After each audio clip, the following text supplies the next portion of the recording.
চাইলে আমি দিতেও রাজি। I mean phone number.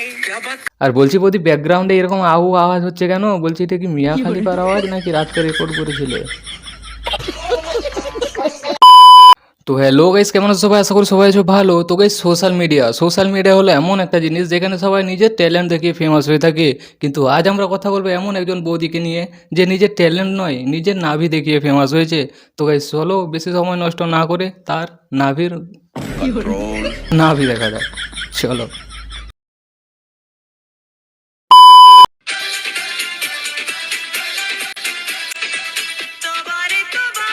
বৌদির জওয়ানি, না সরি, কামসিন জওয়ানি।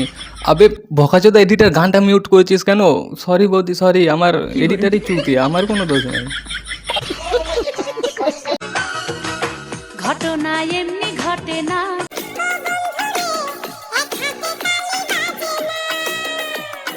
আরে কে বলেছে বৌদি এক হাতে তালি বাজে না? আর আমি যদি বাজিয়ে দেখি দিই তুমি আমাকে দেবে বলো? ফলো ব্যাক দেখো বাজে, এবার জলদি দিয়ে দাও ফলো ব্যাক। मैं तो कुछ और ही समझ रहा था। ঘটনা এমনি ঘটে না।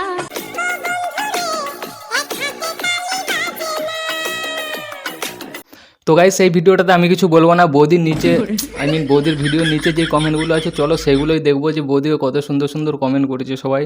তো চলো ফার্স্ট কমেন্ট, বৌদি তোমার নাভিটা খুব সুন্দর লাগছে। আবে ঝাঁটু, এত বড় মানে এত লম্বা এত বড় একটা কিউট বৌদি থাকতে তোর ওই নাভির দিকেই নজর গেল? মানে মানতে হবে যে শকুনের চোখ সবসময় ভাগাড়ের দিকেই থাকে। চলো নেক্সট কমেন্ট দেখা যাক। তো গাইস চলো নেক্সট কমেন্ট, কি সুন্দর তোমার নাভি। বলছি ভাই, দাদা যদি তোর এই কমেন্টটা দেখতে পায় না তাহলে গাধার গাড়ি ঢুকিয়ে মেরে দিবে চাবি। তুই কেন মারাবি? তাহলে আমি মানছি বৌদির নাভিটা তোর খুব সুন্দর লেগেছে, তা বলে তুই সোশ্যাল মিডিয়াতে এসে এইভাবে ওপেনলি বলবি? কই আমারও তো ভালো লেগেছে, আমারও তো সুইট লেগেছে, কিউট লেগেছে। কই আমি তো বৌদিকে বলি না যে বৌদি তোমার নাভিটা খুব সুন্দর লাগছে, হট লাগছে। আর সব থেকে বড় কথা, বৌদি নিজেও তো জানে যে তার নাভিটা সুন্দর, ওই জন্যই তো বৌদি সবাইকে খুলে খুলে দেখাচ্ছে নাভি।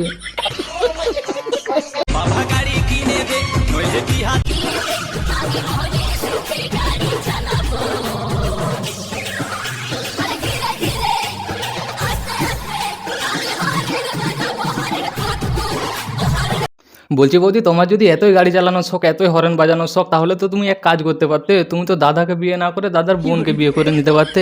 হ্যাঁ আমি মানছি দাদার বোনকে বিয়ে করলে তুমি গাড়ি চালাতে পারতে না, কিন্তু দুজনের হরেন তো বাজাতে পারতে।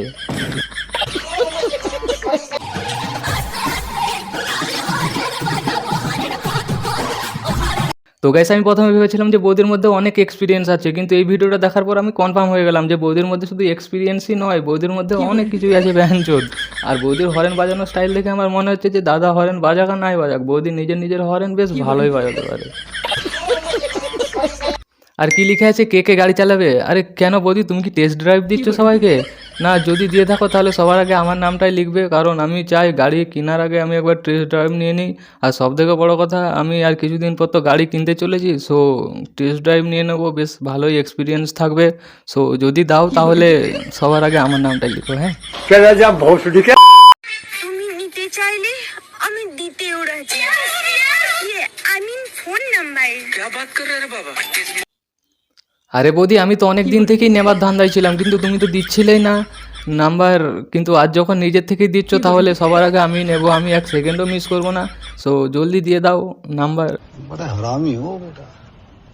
আর বলছি বৌদি, ব্যাকগ্রাউন্ডে এরকম আওয়াজ হচ্ছে কেন? বলছি এটা কি মিয়া খালিফার আওয়াজ নাকি রাত্রে রেকর্ড করেছিলে?